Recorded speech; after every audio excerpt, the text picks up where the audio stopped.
नमस्कार मित्रांनो, मी श्री युडी पाटील, सहाय्यक प्राध्यापक,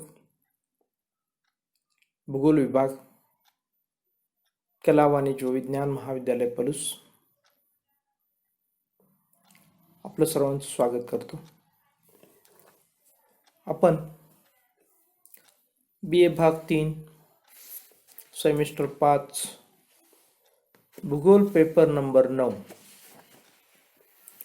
लोकसंख्या भूगोल या पेपरचा आपण अभ्यास करीत आहोत. या पेपरमध्ये आपण 4 मॉड्यूल्सचा अभ्यास आपण करणार आहोत. यामध्ये मित्रांनो आपण इंट्रोडक्शन ऑफ पॉप्युलेशन जिओग्राफी, लोकसंख्या भूगोलाची ओळख, पॉप्युलेशन ग्रोथ अँड डिस्ट्रीब्युशन, लोकसंख्येची वाढ आणि वितरण, पॉप्युलेशन डायनॅमिक्स, लोकसंख्येतील बदल, पॉप्युलेशन कॉम्पोजिशन, लोकसंख्येची रचना. या 4 चॅप्टरपैकी आपण मॉड्यूल क्रमांक 2 पूर्ण अभ्यासलेला आहे. तर मॉड्यूल क्रमांक 3 आपण अभ्यासायला सुरुवात केलेली आहे. यामध्ये लोकसंख्येतील बदल या चॅप्टरला आपण सुरुवात केलेली आहे. यामध्ये 2 प्रमुख कन्सेप्ट आहेत आणि या 2 प्रमुख कन्सेप्ट मित्रांनो विशेषतः फर्टिलिटी आणि मॉर्टॅलिटी, ज्याला जन्मदर आणि मृत्यूदर असं म्हणतात, या 2 गोष्टींचा आपण या ठिकाणी अभ्यास करणार आहोत. आणि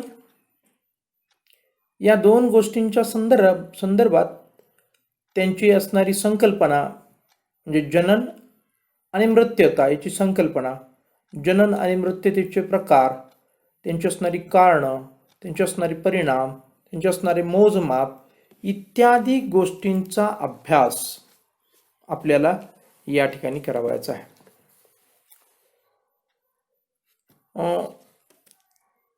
यामध्ये पैकी आपण प्रथम लोकसंख्या बदलाची जी काही संकल्पना आहे मित्रांनो, ती कशावरती अवलंबून आहे याचा आपण अभ्यास केलेला आहे. आणि आपल्याला असं समजलेलं आहे की लोकसंख्या बदलाची संकल्पना जन्मदर, मृत्यूदर आणि स्थलांतर यामुळे मित्रांनो साधारणपणे लोकसंख्येमध्ये बदल होताना, घडताना आपल्याला पाहायला मिळतात. हे आपण अभ्यासलेलं आहे. त्यानंतर आपण जननाची व्याख्या आपण अभ्यासलेली आहे. त्यानंतर मित्रांनो आपण जनन मापनाचे किंवा व्यक्त करण्याचे जे काही प्रकार आहेत ते आपण अभ्यासलेले आहेत. आणि त्यामध्ये मित्रांनो आपण 4 प्रकार जे आहेत या 4 प्रकारांचा अभ्यास केला. मग त्याच्यामध्ये ढोबळ जनन दर म्हणजे काय, त्याची व्याख्या आपण पाहिली, त्याचं सूत्र आपण पाहिलं. सामान्य जनन दराची व्याख्या आपण पाहिली, त्याचं सूत्र पाहिलं. वय सापेक्ष जनन दराची व्याख्या आपण पाहिली, त्याचं सूत्र आपण अभ्यासलं. आणि एकूण जनन दर कसा काढतात त्या संदर्भातली आपण व्याख्या आणि सूत्र आपण अभ्यासलं. आणि यानंतर मित्रांनो आपण जननावरती परिणाम करणारे जे घटक आहेत या घटकांचा अभ्यास केला. त्यामध्ये जीवशास्त्रीय शास्त्रविषयक घटकांचा अभ्यास आपण केला. त्याच्यामध्ये त्यानंतर आपण प्राकृतिक घटकांचा अभ्यास केला, अप्रत्यक्ष सामाजिक घटकांचा अभ्यास केला, आर्थिक घटकांचा अभ्यास केला, सामाजिक, शैक्षणिक, राजकीय व धार्मिक घटकांचा अभ्यास आपण केला, प्रत्यक्ष घटकांचा अभ्यास मित्रांनो आपण केला. त्यानंतर विकसित देशातील जनन प्रमाण कमी असण्याची कारणं आपण अभ्यासली. विकसनशील किंवा अविकसित देशातील जनन प्रमाण जास्त असण्याची कारणं आपण अभ्यासली. इथपर्यंतचा भाग मित्रांनो आपण पाठीमागील तासाला अभ्यासलेला आहे. आणि या सर्व गोष्टीवरती आपण अभ्यास करीत असताना आपल्याला असं लक्षात आलेलं आहे की विकसित देशामध्ये जी काही जनन प्रमाण आहे हे जनन प्रमाण जास्त आहे, तर मित्रांनो दुसरीकडं आपल्याला जनन प्रमाण ही कमी असलेलं पाहायला मिळतं. त्याची काय नेमकी कारणं आहेत ही आपल्याला या ठिकाणी पाहायची आहेत. आता आपण ही कारणं आपण पाहिलेली आहेत. आता आपण विकसित देशामध्ये जास्त जनन प्रमाण किंवा विकसनशील देशामध्ये किंवा अविकसित देशामध्ये कमी जनन प्रमाण असणारे जे काही देश आहेत यांचा अभ्यास केल्यानंतर नेमकं जास्त जन्मदर असणारे देश कोणते आणि कमी जन्मदर असणारे देश कोणते हे आपण या ठिकाणी पाहण्याचा प्रयत्न करणार आहोत. साधारणपणे दर हजारी प्रमाण 30 पेक्षा जास्त जनन प्रमाण आफ्रिकन देशामध्ये आपल्याला पाहायला मिळतं. आणि मित्रांनो हे आफ्रिकन देशामध्ये बरेच देश अविकसित आहेत, तर थोडे देश विकसनशील देश आहेत. आणि त्या ठिकाणी जे काही जनन प्रमाण आहे हे 30 पेक्षा जास्त. आणि हे प्रमाण मित्रांनो आपण सुरुवातीलाच पाहिलेलं आहे की दर हजारी हे प्रमाण असतं. यानंतर आपण हेही लक्षात घ्यायला हवं, चीन आणि भारत हे लोकसंख्येमध्ये खूप अग्रेसर असणारे जे काही देश आहेत, टॉप रँकर देश आहेत. चीनचा लोकसंख्येमध्ये जगात पहिला क्रमांक आहे, तर भारताचा लोकसंख्येमध्ये जगात दुसरा क्रमांक आहे. हा पहिला आणि दुसरा क्रमांक त्यांना प्राप्त होण्याची जी काही कारणं आहेत ती मित्रांनो 2001 पर्यंत या देशामध्ये सुद्धा जनन प्रमाण जास्त होते. हे त्याच्या पाठीमागचं कारण आपल्याला पाहायला मिळतं. आणि त्यानंतर आपण पुढचा जो मुद्दा आहे की जास्त जन्मदर असणारे देश, आणि त्याच्यानंतरचा मुद्दा येतो कमी जन्मदर असणारे देश. ते देश कोणते? सर्व विकसित देश व थंड हवामानाचे देश. या ठिकाणी मित्रांनो दर हजारी 20 पेक्षा कमी लोक आपल्याला आढळतात. आपण आता पाहिलं की जास्त जन्मदर आणि कमी जन्मदरामध्ये 10 संख्येचा फरक आहे.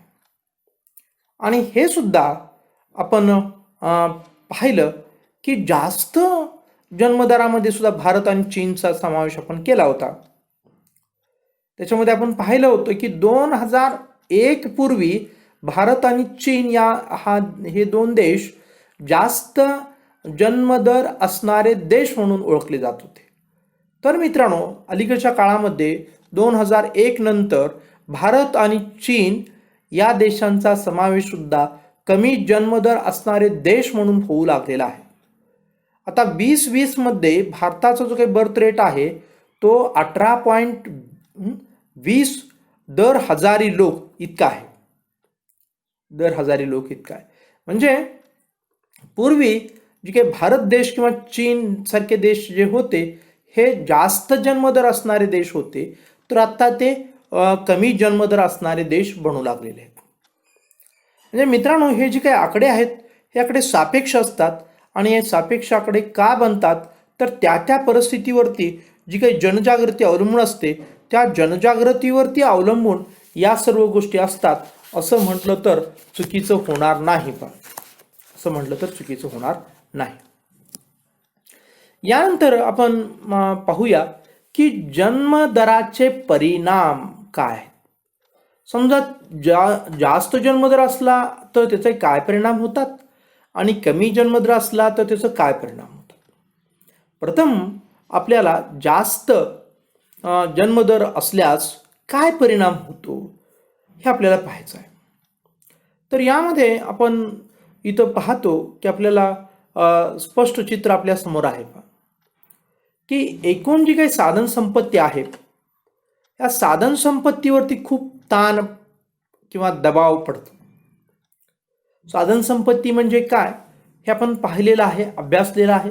तरीसुद्धा फक्त या ठिकाणी जाता जाता तुम्हाला ही संकल्पना स्पष्ट करण्याचा प्रयत्न करतो. मानवाच्या उपयोगात येणाऱ्या साधनांना साधन संपत्ती असं म्हणतात.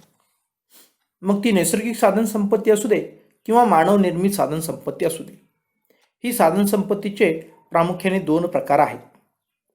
मग जास्त जर जन्म दर असेल तर या जास्त जन्मदर असल्याचा जो काही परिणाम आहे तो मित्रांनो साधन संपत्तीवरती दबाव किंवा ताण. या ठिकाणी आपण पाहिलं तर स्क्रीनवरती तुम्हाला उदाहरण जी दिसत आहेत, अन्न, पाणी, निवारा, माती, खनिजे.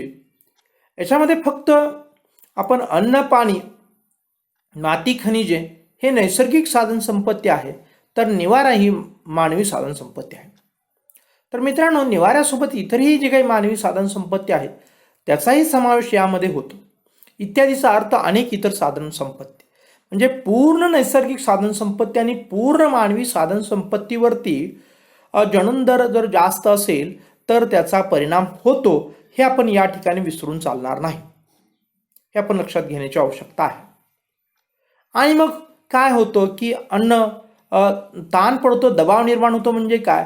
अन्नाची समस्या निर्माण होते, कुपोषण होतं, यातून लोक भूकबळी ठरतात, पाण्याचं मोठ्या प्रमाणात प्रदूषण होतं, पाण्याची टंचाई निर्माण होते, पाणी पिण्यायोग्य राहत नाही आहे, पाणी पिण्याला योग्य प्रमाणात आणि योग्य क्वालिटीचं किंवा शुद्धतेचं उपलब्ध होत नाही आहे. अशा प्रकारे निवाऱ्याच्या संदर्भात पुरेसं घर आपल्याला लोकांना राहायला मिळत नाही आहे. किंवा मातीच्या संदर्भात की मोठ्या प्रमाणात शेतीखालील जी काही जमीन आहे ही जमीन आपण पाहतो की इतर गोष्टींच्या मध्ये निवारा किंवा इतर मानवी जी काही साधनं आहेत, मग त्याच्यामध्ये नागरीकरण असेल, औद्योगिकरण असेल, रस्ते असतील, रेल्वे मार्ग असतील किंवा इतर काही सोयी सुविधा असतील, यामध्ये ही जमीन आपल्याला जाते आणि मग आपल्याला जी काही शेतीयोग्य जमीन अधिक प्रमाणात उपलब्ध न झाल्यामुळं अधिकच्या लोकसंख्येला जी काही कृषी आहे ती कृषी कमी होते किंवा कमी पडते आणि त्यातून अन्नटंचाई निर्माण होण्याची शक्यता असते. त्याचबरोबर खनिज आहेत, या खनिजांचं सुद्धा आपण पाहतो की आज सोन्यासारखे जी काही खनिज आहेत, या खनिजांची जी काही किमती आहेत त्या गगनाला भिडलेल्या आपल्याला पाहायला मिळतात.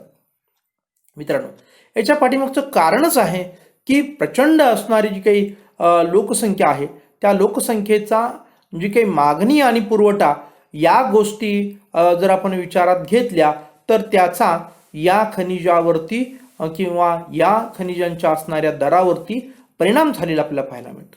यालाच ही जी काही उदाहरणं आपण पाहिली, याला आपण साधन संपत्तीवर असणारा दबाव असं आपण म्हणू शकतो. यानंतर आपण पाहू शकतो की दारिद्र्यात वाढ. अर्थात या सर्व गोष्टी दारिद्र्याशी संबंधित आहेत. जेव्हा आपल्याला आपलं अर्थार्जन चांगलं होऊ शकत नाही, याचाच अर्थ काय होतो की जी काही आपली जी काही कपॅसिटी आहे, आपली जी काही क्षमता आहे आपल्या कुटुंबाची, ती समजा जर 500 रुपयाची असेल आणि त्याच्यामध्ये आपण जर आज 2 माणसं व्यवस्थितरित्या उदरनिर्वाह करत असतील आणि उद्या याच 500 रुपयेमध्ये कोणत्याही प्रकारची वाढ न होता जन्मदराचा परिणाम झाला आणि जास्त जन्मदरामुळं आपल्या कुटुंबामध्ये आणखीन दोघांची भर पडली, तर ते 500 रुपये आपल्याला पहिले 2 लोकांच्यासाठी वापरायचे होते, ते आता 500 रुपये मित्रांनो आपल्याला आता 4 लोकांच्या मध्ये वापरायचे आहेत. म्हणजे अनेक समस्यांना आपल्याला तोंड द्यायचं आहे किंवा अनेक समस्या त्या ठिकाणी निर्माण होणार आहेत, हे आपण या ठिकाणी लक्षात घेतलं पाहिजे. आणि मग त्यातूनच मग दारिद्र्य निर्माण होतं. मग जे काही मूलभूत सुविधा आहेत, अन्न, वस्त्र, निवारा, शुद्ध हवा आणि पाणी किंवा इतर ज्या काही सोयी सुविधा आहेत, या सर्व सोयी सुविधांच्या मध्ये आपल्याला तडजोड करावी लागते किंवा ह्या सोयी सुविधा आपल्याला व्यवस्थितरित्या उपलब्ध होत नाहीत आणि त्यातून आपलं जे काही दारिद्र्य आहे दारिद्र्य वाढत जातं. आणि भविष्य काळामध्ये समजा आपलं जी काही अर्थार्जनाची साधनं आपली वाढली नाही आहेत, तर पुन्हा आपल्या जन्मदर वाढता राहिल्यामुळं भविष्य काळामध्ये आपल्या कुटुंबाची संख्या आणखीन वाढेल आणि आपलं उत्पादन आहे मात्र त्याच्यामध्ये फारशी वाढ होताना दिसत नाही आहे त्या प्रमाणामध्ये, आणि मग दारिद्र्यामध्ये वाढ होते. हे जास्त जनन दराचा असलेला परिणाम आहे मित्रांनो. हे आपण या ठिकाणी लक्षात घेतलं पाहिजे. आणि यातूनच मग जेव्हा आपल्या जे काही गरजा आहेत ह्या गरजा भागत नाही आहेत, तेव्हा मग काय होतं की पुढं जाऊन माणसाला आपल्या गरजा भागवण्यासाठी अनेक इतर गोष्टी सुद्धा कराव्या लागतात, ज्या गोष्टींचा नैतिकतेमध्ये समावेश होत नाहीये, आणि त्या गोष्टी म्हणजे गुन्हेगारी. आणि मग आपण बघतो की आज समाजामध्ये मोठ्या प्रमाणात पाकीटमार होते, किंवा आज समाजात आपण बघतो की अनेक भुरट्या चोऱ्यापासून ते मोठ्या असणाऱ्या दरोड्यापर्यंत अगदी कोटीचे दरोडे घालताना सुद्धा लोक आपण मागं पुढं पाहत नाहीत. या सगळ्या जे काही गुन्हेगारीमध्ये वाढ झालेली आहे, याशिवाय भ्रष्टाचारामध्ये वाढ झालेली आहे, फसवाफसवीमध्ये वाढ झालेली आहे, याच्या पाठीमागची कारणच मित्रांनो ही आहेत. दारिद्र्य हे कारण आहे. आणि मग ह्या सर्व समस्या पूर्ण करण्यासाठी लोक काय करतायत की गुन्हेगारीकडे वळतायत. आणि दुसरेही कारण आहे की ते कारण म्हणजे पहा की वाढता जो काही हव्यास आहे, आपली जी काही मूळ गरज आहे ही गरज आपली सीमित राहत नाही आहे. आज आपल्याकडं टेलिव्हिजन सारखी जी काही प्रसारमाध्यम आहेत, ही प्रसारमाध्यमं मित्रांनो आपल्याला सामान्य जीवन जगू देत नाही आहेत, किंवा सामान्य बुद्धीचा वापर करू देत नाही आहेत. जेव्हा आपण टी व्ही पाहतो तेव्हा टी व्हीतली पात्र आपल्याला अशी कायमची करोडो रुपयाच्या आकडेवारीमध्ये बोलताना पाहायला मिळतात. त्या टी व्हीच्या पात्रामध्ये कधीही दारिद्र्य आपल्याला दिसत नाही आहे, किंवा ते दाखवत नाही आहेत. त्या दारिद्र्यामध्ये कसं आपण एकनिष्ठ जीवन आहे त्याच्यामध्ये समाधान मानून जगलं पाहिजे हे दाखवत नाही आहेत. तर त्या ठिकाणी पहा की चैनीचं जे काही जीवन आहे, ह्या चैनीच्या जीवनाचे आपल्याला काय करतात, दर्शन देतात, आणि आपल्यालाही वाटतं मग की अशा प्रकारचं जीवन आपण जगावं. आणि मग ते आपल्याकडं ते उच्च असणारं जे काही जीवन आहे ते उच्च म्हणजे अर्थात पैशानंच जीवन उच्च उच्च होतं असं नाही आहे, नीतिमत्तेनं सुद्धा जीवनमान उंचावतं, परंतु आपण तिकडं फारसं लक्ष देत नाही आहे. तर आपण जे काही जीवन जगतो ते जीवन कसं जगतो, मग हे कोणत्याही प्रकारे का असं आपल्या घरामध्ये सोयी सुविधा आल्या पाहिजेत, आणि त्यासाठी मग आपण गुन्हेगारीकडं वळतो. हे कारण हे गुन्हेगारीत वाढ होण्याचं आहे. जन्मदरात जास्त असल्यामुळं किंवा झाल्यामुळं की आपल्याला आपल्या नशिबी साधनसंपत्तीवर ताण पडतो, त्यातून आपल्याला दारिद्र्य निर्माण होतं, दारिद्र्य घालवण्यासाठी आपल्याला गुन्हेगारीत वाढ होते. ह्या सगळ्या एकमेकांशी संलग्न असणाऱ्या गोष्टी आहेत असं म्हटलं तरी चुकीचं होणार नाही आहे. त्यानंतर आहे पहा आरोग्य सुविधा अपुरी ठरते. आज आपण बघतो की साधारणपणे डॉक्टरांचं प्रमाण किती असावं, असं म्हटलेलं आहे की 1000 लोकांच्या पाठीमागं एक डॉक्टर असावा. परंतु आपण बघतो की डॉक्टरांचं जे काही प्रमाण आहे आज जगामध्ये, तर 1456 लोकांच्या पाठीमागं एक डॉक्टर आहे. भारतासारख्या देशामध्ये तर अधिकच लोकसंख्येच्या पाठीमागं एखादा डॉक्टर आपल्याला पाहायला मिळतो. किंवा बेडची जी काही संख्या आहे ती कशी असावी की साधारणपणे जितके लोक आहेत त्याच्या निम्मे बेड असावेत असं म्हटलं जातं. परंतु मात्र प्रत्यक्ष जर आपण बघितलं तर बेडची जी काही संख्या आहे 0.55 बेड हे 1000 लोकसंख्येपाठीमागं उपलब्ध असलेले आपल्याला पाहायला मिळतात.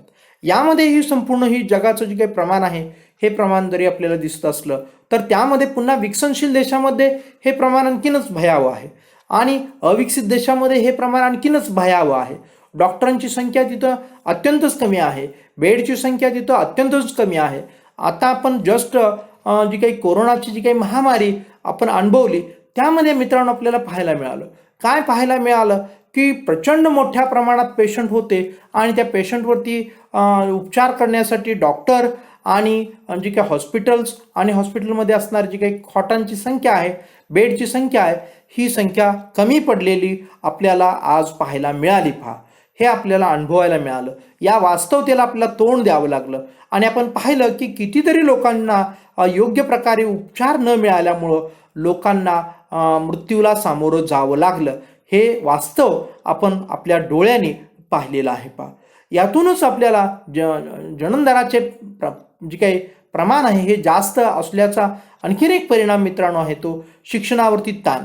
मग ते प्राथमिक शिक्षणावरती ताण आहे इथं आपण म्हटलेलं आहे, परंतु सर्वच प्रकारच्या शिक्षणावरती ताण आहे. परंतु इथं प्राथमिक शिक्षण हे प्रामुख्यानं आपल्याला गव्हर्नमेंट देत असतं. परंतु आजकाल आपण पाहतो की सर्व क्षेत्रातून गव्हर्नमेंट आपली जबाबदारी झटकत आहे आणि खाजगी क्षेत्रावरती या जबाबदारी टाकत आहेत आणि त्यातून शिक्षणावरती खूप ताण पडतोय किंवा शिक्षण खूप महाग होत चाललेलं आहे. सामान्य लोकांच्या आवाक्याच्या पलीकडं हे शिक्षण पोहोचलेलं आहे असंही आपण या ठिकाणी म्हणू शकतो. म्हणजे शिक्षणावरती ताण आहे. किती ताण आहे आपण जर बघितलं तर साधारणपणे आपण प्रगत देशामध्ये किंवा विकसित देशामध्ये 20 ते 30 मुलांच्या पाठीमागं एक टीचर आपल्याला पाहायला मिळतो. तर भारतामध्ये जर आपण बघितलं तर 100 मुलं 150 मुलांच्या पाठीमागं एक टीचर आपल्याला पाहायला मिळतो. आणि मग आज त्यातून खाजगी शाळांच्याकडं लोक ओळख चाललेले आहेत.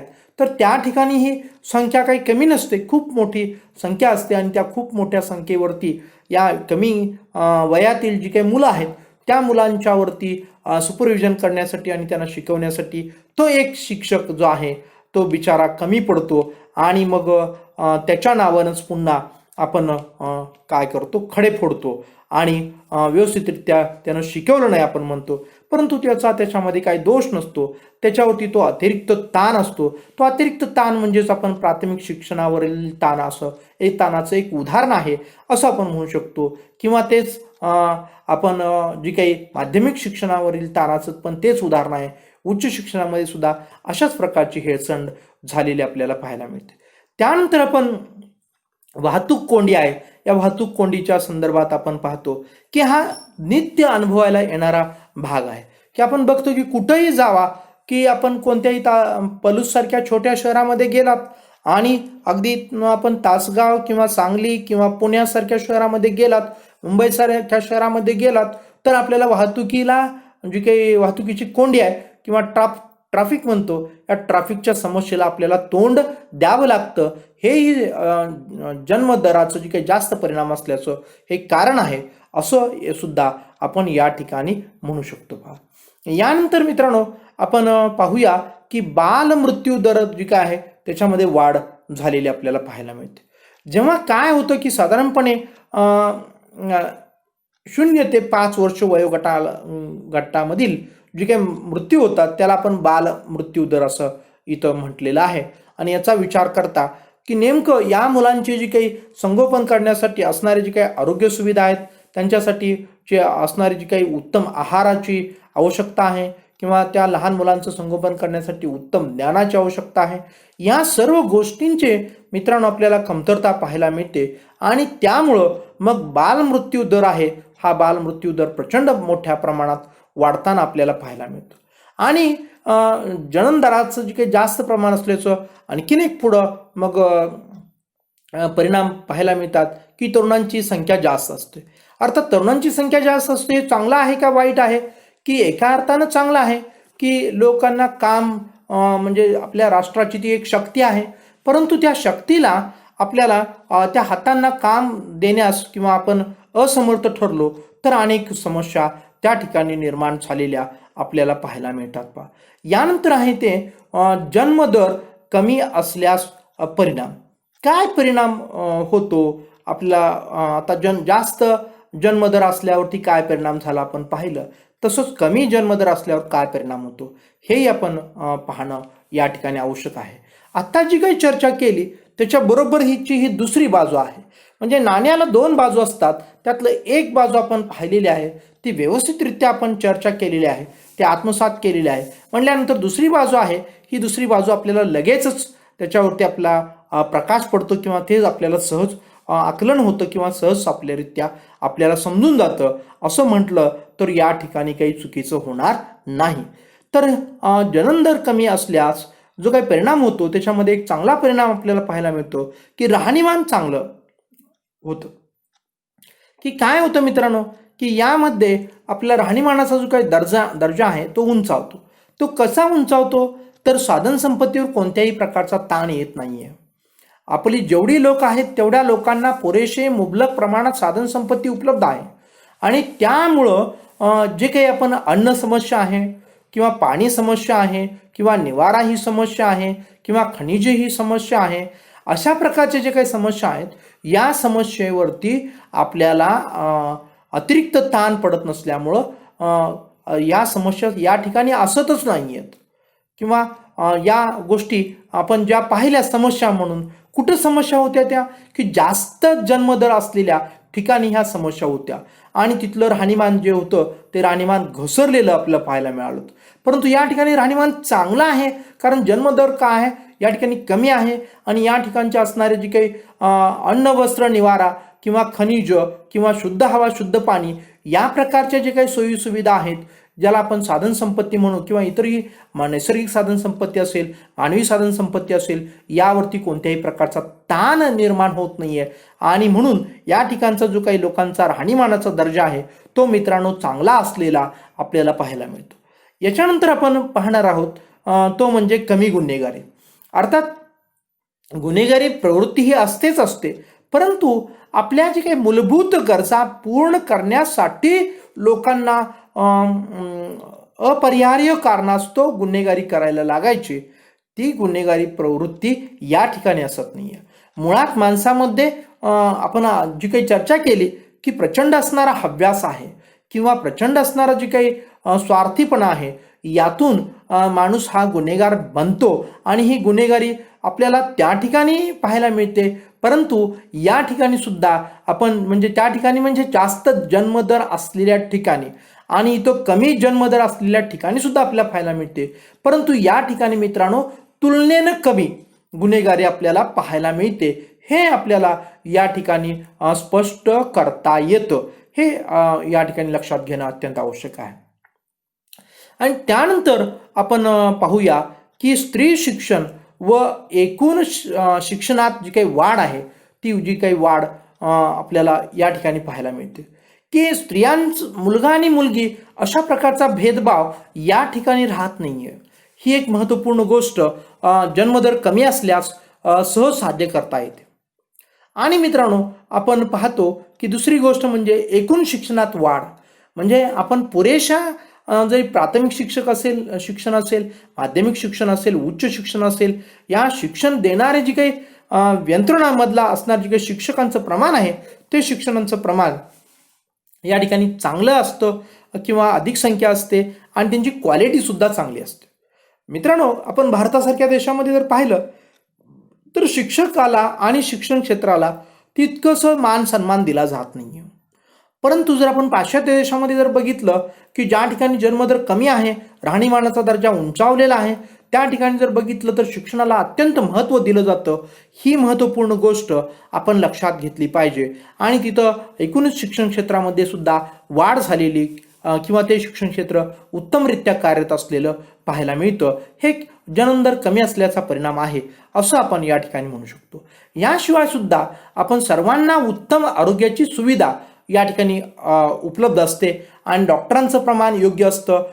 जी काही मेडिकल सुविधा असतात, फॅसिलिटीज असते, ते सहज उपलब्ध होतात आणि तिथे लोकांचं जे काही एकूण आरोग्य असतं हे आरोग्य उत्तम राहतं. हे आपल्याला या ठिकाणी स्पष्ट करता येईल आणि सगळ्यात शेवटी आपण जन्मदराची जी काही उपाययोजना म्हणजे जन्मदराची उपाययोजना म्हणजे या ठिकाणी काय अपेक्षित आहे की जर आपण पाहिलं तर तो जन्मदर अधिकही असू नये आणि तो कमीही असू नये, याची काळजी घेणं म्हणजेच जन्मदराची उपाययोजना होय.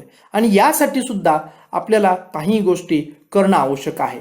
त्या कोणत्या गोष्टी करायच्या आहेत हे या ठिकाणी आपल्याला सांगितलेलं आहे या संदर्भात आपण चर्चा पुढील तासाला आपण करणार आहोत. नमस्कार.